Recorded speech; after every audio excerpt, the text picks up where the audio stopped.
Bismillah. Assalamualaikum warahmatullahi wabarakatuh. Alhamdulillah. Wassalatu wassalamu ala rasulillahi amma ba'du. Apa kabar anak-anak ustazah?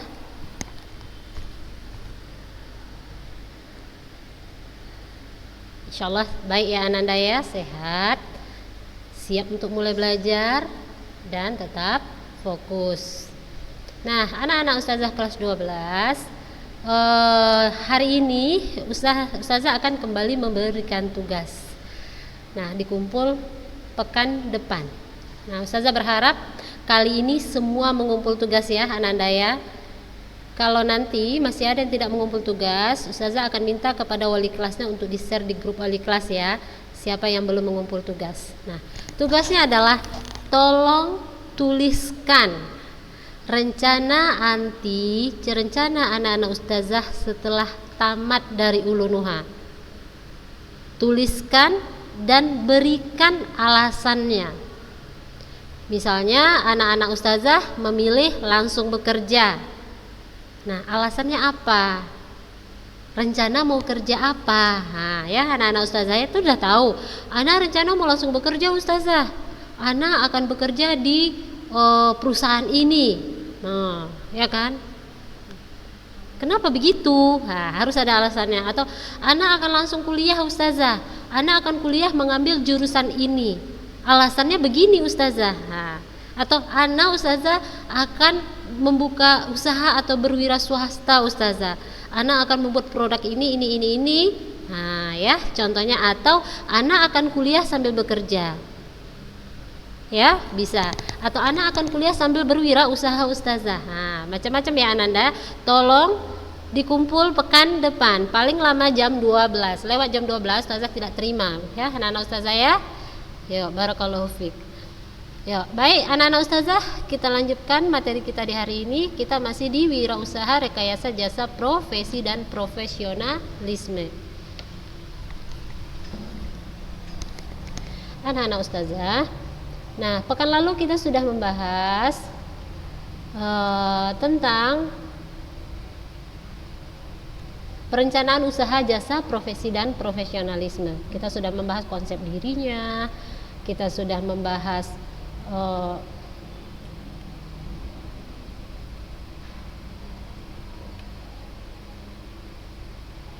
jasa profesi dan profesionalisme. Apa itu profesional? Kita kan kemarin sudah membahas di pekan yang lalu. Nah, anak-anak ustazah berharap anti mencatat ya, meringkas apa yang ustazah berikan. Ingat, ilmu itu harus dicatat.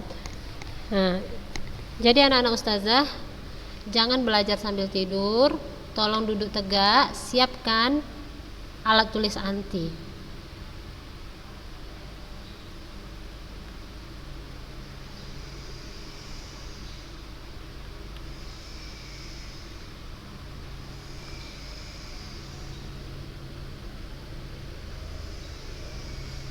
Nah, hari ini anak-anak ustazah kita masuk ke produk jasa profesi dan profesionalisme.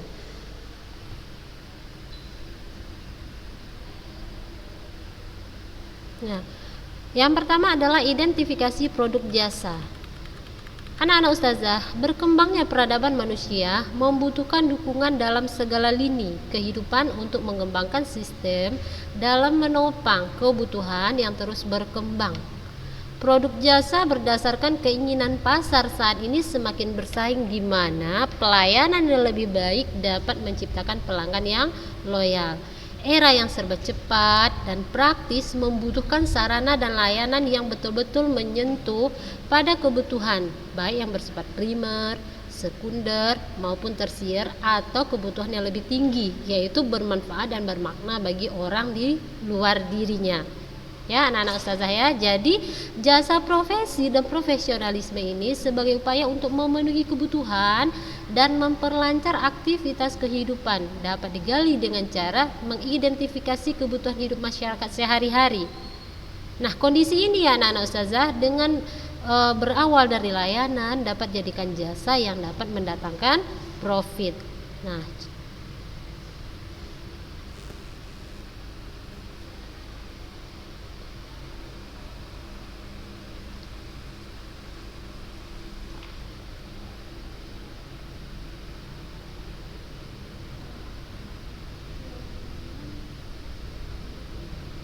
Nah, anak-anak ustazah, usaha produk jasa harus mempertimbangkan permintaan, selera, dan keinginan konsumen terhadap jasa yang ditawarkan.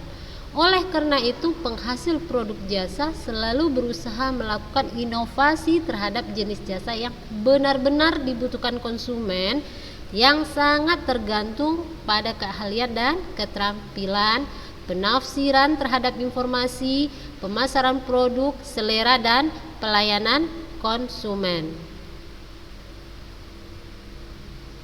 Nah, anak-anak saya bisa perlihatkan bagian di atas. Nah, ini produk jasa, ya, bagian ini.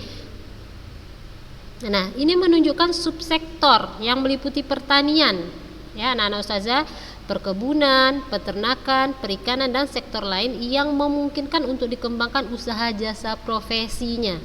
Nah, produk jasa memiliki ciri yang tidak berwujud, tidak dapat dipisahkan dari sumbernya, mudah berubah-ubah tergantung pada kapan, di mana, dan siapa penyedia jasa tersebut, dan daya tahan yang tergantung kepada permintaan. Nah, ya anak-anak ustazah, ya, bisa meliputi bidang sektor pertanian, perkebunan, peternakan, perikanan, dan sektor lainnya. Ingat, jasa itu tidak berbentuk, ya anak-anak ustazah, ya.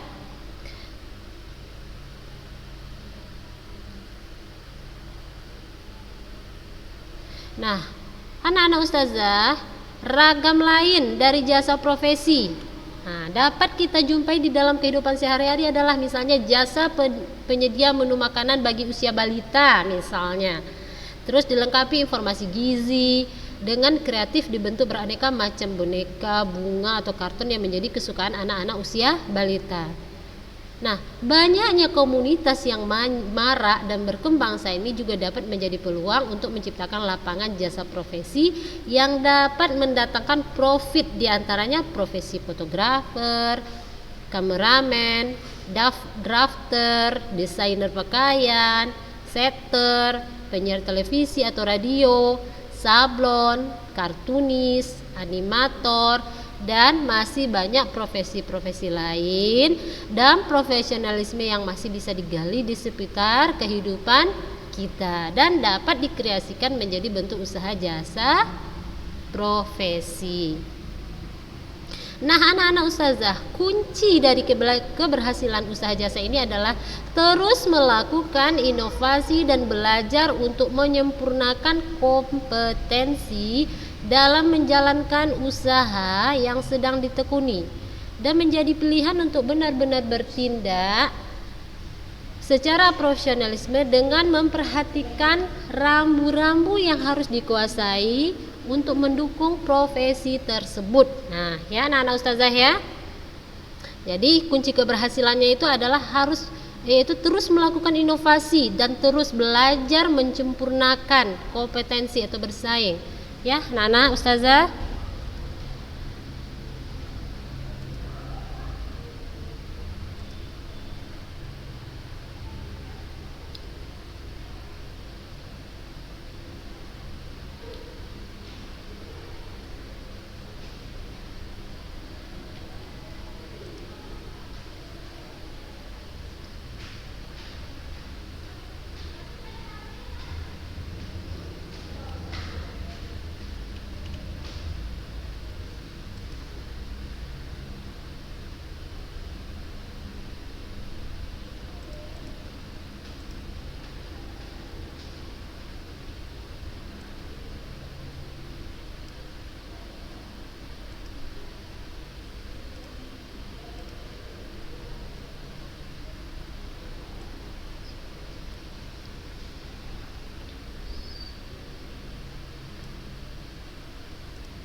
Nah, kita lanjut anak-anak ustazah. Di sini ada bagian tentang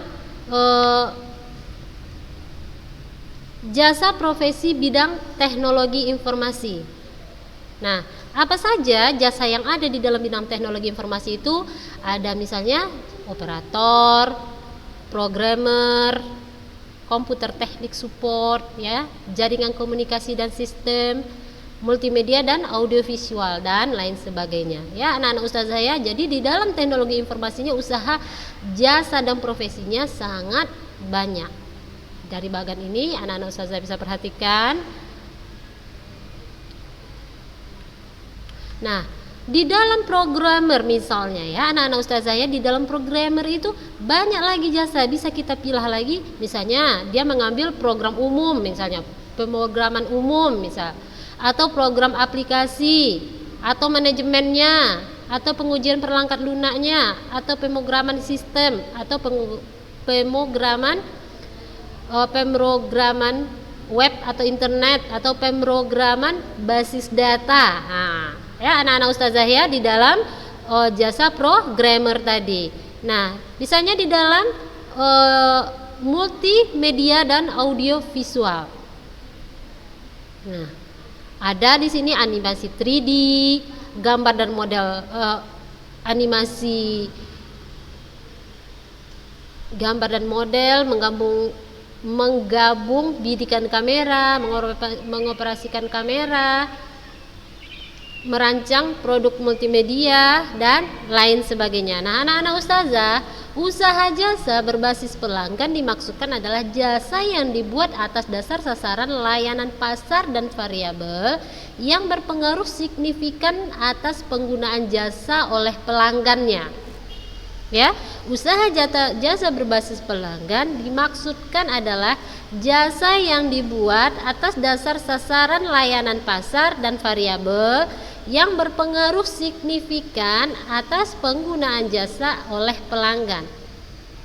Nah, peluang usaha jasa profesi dan profesionalisme terdapat berbagai sektor, diantaranya sektor pertanian, perikanan, perkebunan, pendidikan, kesehatan, akuntansi, transportasi, atau sektor lain yang termasuk ke dalam sektor pendukung industri kreatif.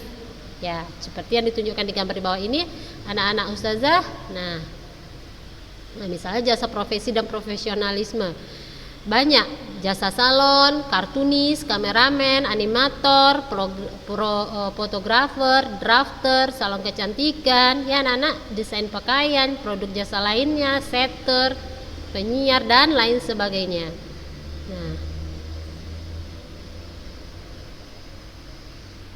Nah, anak-anak ustazah, usaha jasa diawali dengan berusaha mendapatkan informasi dari kebutuhan dan harapan pelanggan, ya, segmentasi pelanggan.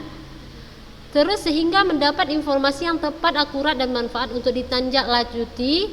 Nah, mendengarkan suara pelanggan per segmen berarti ya anak-anak ya. Kita dengarkan. Ya. Kebutuhan apa dari pelanggan, harapan apa yang mereka tunggu dari kita sebagai penyedia jasa. Nah, kalau ini kita sudah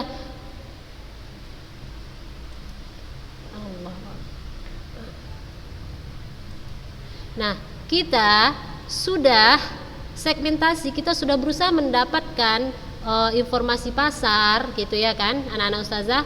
Nah, kita sudah akurat misalnya, kita sudah bisa membuat produk jasa sesuai harapan pelanggan. Nah, kita bisa mendapatkan layanan yang tepat, efektif dan efisien. Nah, anak-anak ustazah. Nah, segmentasi pelanggan anak ustazah.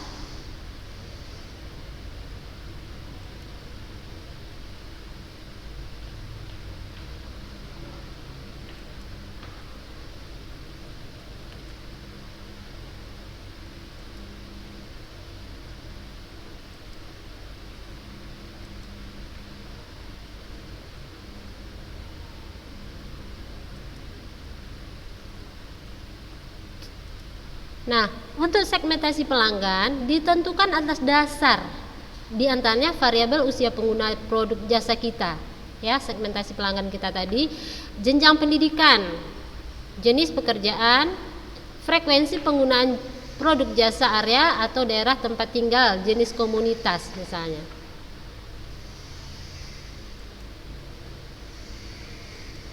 Ya, anak-anak ustazah ya. Nah, yang kedua kita masuk sistem produksi usaha jasa.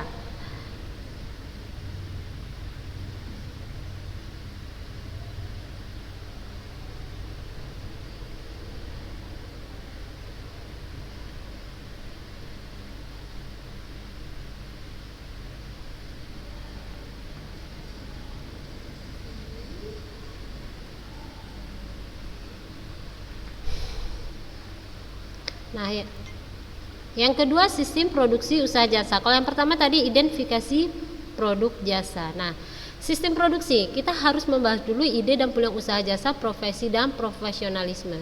Nah, anak-anak ustazah, ide dan peluang usaha jasa profesi dibangun melalui kreativitas dan inovasi pelaku usaha.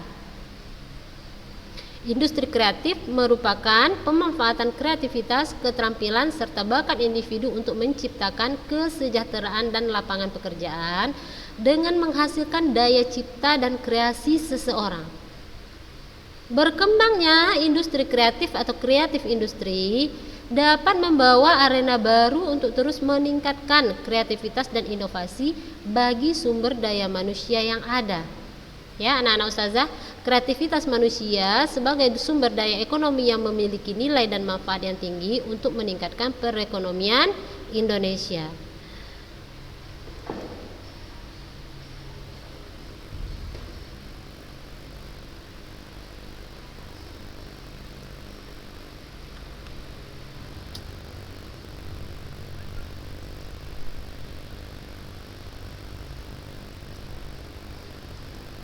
Nah,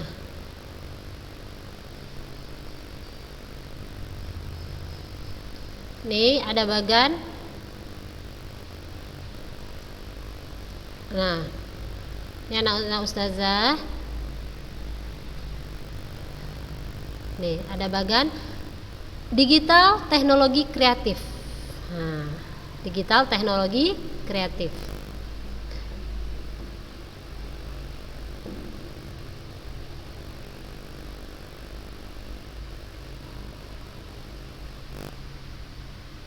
Nah, di dalam digital teknologi kreatif itu anak-anak ustazah misalnya ada games, musik, software, animasi, sosial media, education. Anak-anak ustazah, kekuatan industri kreatif saat ini diantara industri kreatif berbasis teknologi digital yang disebut digital company. Nah, digital company.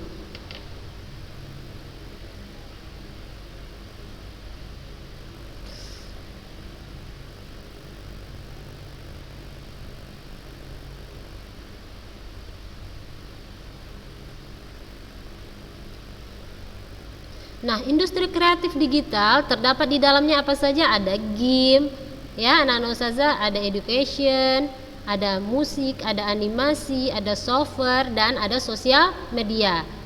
Nah, kemandirian dalam menggali ide, memilih profesi produk yang dapat bersaing baik di tingkat lokal maupun global dapat meningkatkan keanekaragaman produk yang memiliki nilai dan daya saing tinggi dalam memenuhi kebutuhan.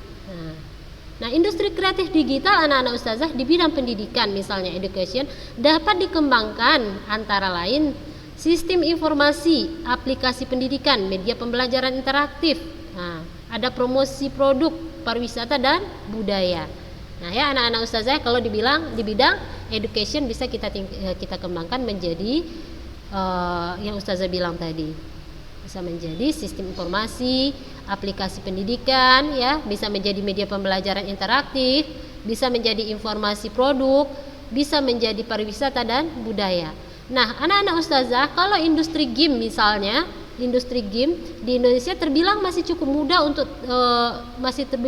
muda yang telah ditangani oleh developer game yang memiliki kualitas tinggi dan semangatnya, yaitu passion dan hobi yang dikembangkan melalui pengetahuan anak ustazah dan keterampilan di bidang komputer science ditambah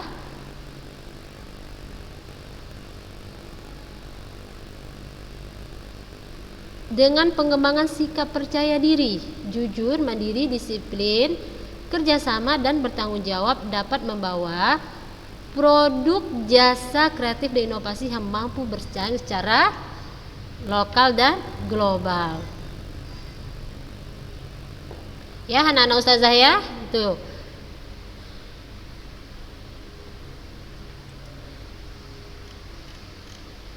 Oke, kita masuk ke sumber daya yang dibutuhkan dalam usaha jasa dan profesionalisme. Nah,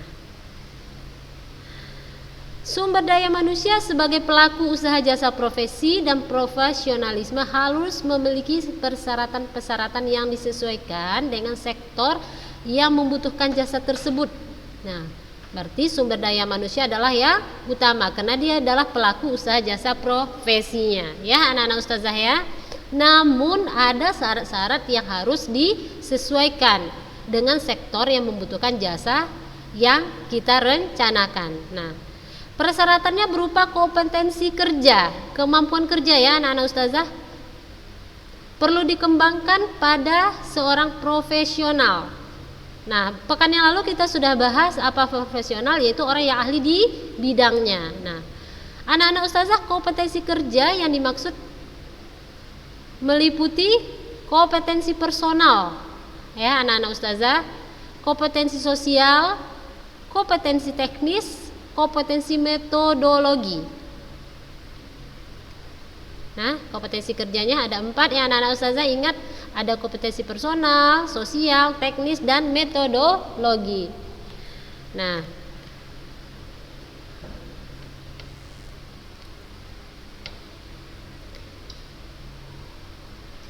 anak-anak ustazah, keterampilan bekerja yang dikembangkan oleh seorang profesional meliputi apa saja? Komunikasi, berkontribusi produktif dan hubungan yang harmonis di antara karyawan dan pelanggan. Ya, seorang profesional harus memiliki keterampilan komunikasi, maksudnya berkontribusi produktif dengan hubungan yang harmonis di antara karyawan dan pelanggan. Ya anak-anak ustazah, namanya kita membuka usaha jasa, kita pasti ada pelanggan. Nah, di dalam menggerakkan usaha kita, kita mempunyai yang namanya karyawan. Nah, nomor 2, teamwork, yaitu berkontribusi produktif terhadap hubungan dan hasil kerja. Atau bisa kerjasama ya anak-anak ustazah ya. Yang ketiga, problem solving, yaitu berkontribusi produktif terhadap hasil guna. Yang keempat, inisiatif dan enterprise, yaitu berkontribusi untuk hasil guna yang inovatif. Yang kelima di sini anak-anak ustazah ada self management, yaitu berkontribusi untuk kepuasan dan pertumbuhan pekerjanya. Nah, belajar, berkontribusi untuk meningkatkan keterlanjutan ekspansi pada pekerja dan operasi perusahaan dan hasilnya. Yang terakhir anak-anak ustazah ada teknologi, kontribusi untuk melaksanakan pekerjaan secara efektif. Nah, ini tadi keterampilan yang harus dikembangkan oleh seorang profesional ya anak-anak ustazah. Dia harus berkomunikasi, harus mempunyai komunikasi yang baik antara dia dengan karyawan, antara dia dengan pelanggannya. Dia harus punya sifat teamwork, bisa bekerja sama. Jadi dia tidak kerja sendiri-sendiri anak-anak ustazah. Dalam menggerakkan usaha profesionalnya ini, usaha jasa profesinya ini, seorang profesional itu harus teamwork orangnya. Harus mampu dia bekerja sama, tidak sendiri. Nah, apa syarat-syarat di dalam kerjasama itu? Dia harus mempunyai, misalnya bisa menerima pendapat dari orang lain. Nah, itu kan juga termasuk ke dalam syarat-syarat di teamwork. Bisa menghargai karya orang lain, pendapat orang lain. Nah, ya anak-anak ustazah. Nah, problem solving, dia bisa menyelesaikan setiap permasalahan yang ada. Dia tidak begitu dapat masalah panik, bingung, tidak. Dia mampu menyelesaikan setiap permasalahan yang datang ke dalam usaha, jasa dan profesinya. Nah, inisiatif dan enterprise, dia tidak orang yang vakum, tidak orang yang diam pasif, tidak. Tapi dia inisiatif. Nah, sehingga mendapatkan hasil-hasil yang inovatif. Self management ya anak-anak ustazah ya. Nah, untuk keperkembangan, untuk kepuasan dan pertumbuhan pekerjanya, dia sudah memiliki rencana-rencana sendiri. Belajar ya anak ustazah teknologi. Nah, itu dia tadi keterampilan yang harus dikembangkan oleh seorang profesionalisme. Nah, anak-anak ustazah, misalnya kita mengambil di sini contoh profesi seorang bidan. Contohnya bidan ya, sumber daya manusia yang dibutuhkan dalam usaha jasa profesi. dan memiliki profesionalisme yang tinggi, contohnya seorang bidan. Nah, kalau ada uminya yang bidan, nah paham ini ya anak-anak ustazah. Nah, sini ustazah jelaskan, bidan sebagai profesi mendampingi seorang ibu menghadapi persalinan dan kelahiran sehingga ibu dan bayi lahir dengan selamat. Ya anak-anak ustazah ya. Bidan diperlukan untuk meningkatkan kesejahteraan ibu dan janin dalam menjalankan proses reproduksi. Jadi kenapa seorang ibu tidak melahirkan sendiri atau tidak melahirkan ke dukun gitu ya, atau ke orang pintar istilahnya ya? Tidak, anak-anak ustazah. Karena di sini yang diharapkan bukan cuma untuk kelahiran bayi, namun ada hal-hal setelah itu. Ya, anak-anak ustazah, seorang ibu tidak cuma untuk dah lahir selesai, tidak, ada lagi kesehatan setelah itu, kesejahteraan ibu dan janin. Nah, seorang bidan mereka paham karena mereka seorang profesionalisme di bidangnya. Mereka paham apa yang harus dilakukan terhadap seorang ibu, tahap apa yang harus dijalani. Nah, biar seorang ibu ini nyaman, bayinya nyaman, karena mereka profesional di bidangnya.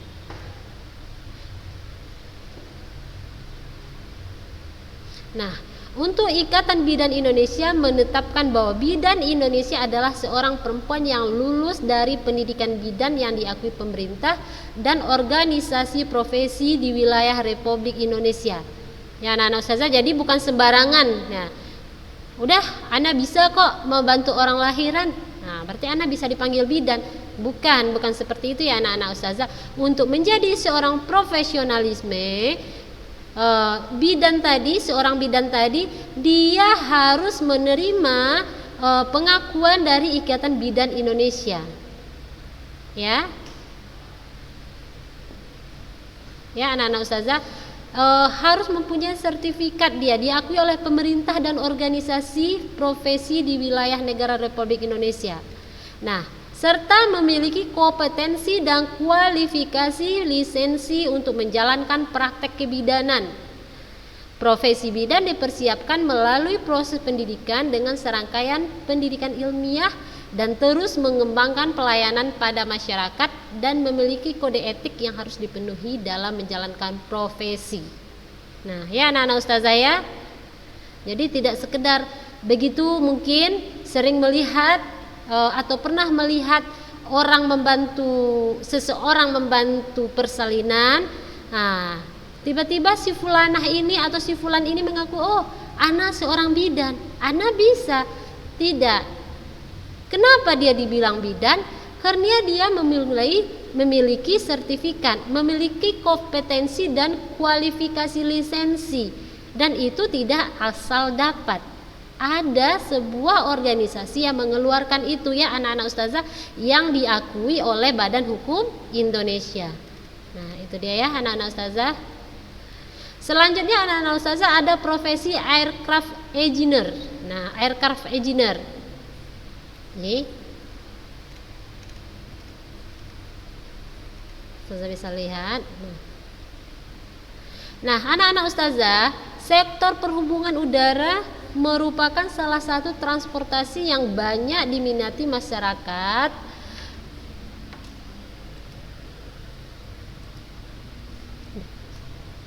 Nah, ini akan kita lanjutkan insya Allah minggu depan ya anak-anak ustazah ya, di profesi aircraft engineer tadi ya insya Allah. Nah, ustazah ingatkan lagi, jangan lupa tugasnya dikumpul pekan depan paling lama jam 12 siang. Ustazah betul kali ini lewat dari jam 12 siang ustazah tidak terima. Ustazah ingin anak-anak ustazah tertib, dan ustazah ingatkan janganlah anak-anak ustazah bermudah-mudah tidak mengerjakan tugas. Karena yang rugi bukan ustazah tapi ananda sendiri. Kerjakan tugasnya sungguh-sungguh. Jangan asal jadi. Karena tugas kemarin ada beberapa orang yang asal jadi, dan malah ustazah bilang ada yang tugasnya menjiplak buku anak kelas 7. Ustazah tahu itu. Jangan anti pikir ustazah tidak tahu, itu hasil jiplakan. Persis semua kata-katanya menjiplak buku kelas 7. Ya. Untuk kali kemarin ustazah terima, untuk selanjutnya ustazah tidak ada menerima yang seperti itu, ingat anti ada kelas 12. Ya anak-anak ustazah ya, tolong serius, tolong bertanggung jawab. Oke. Baiklah, kita cukupkan materi kita hari ini sampai di sini. Barakallahu fikum. Assalamualaikum warahmatullahi wabarakatuh.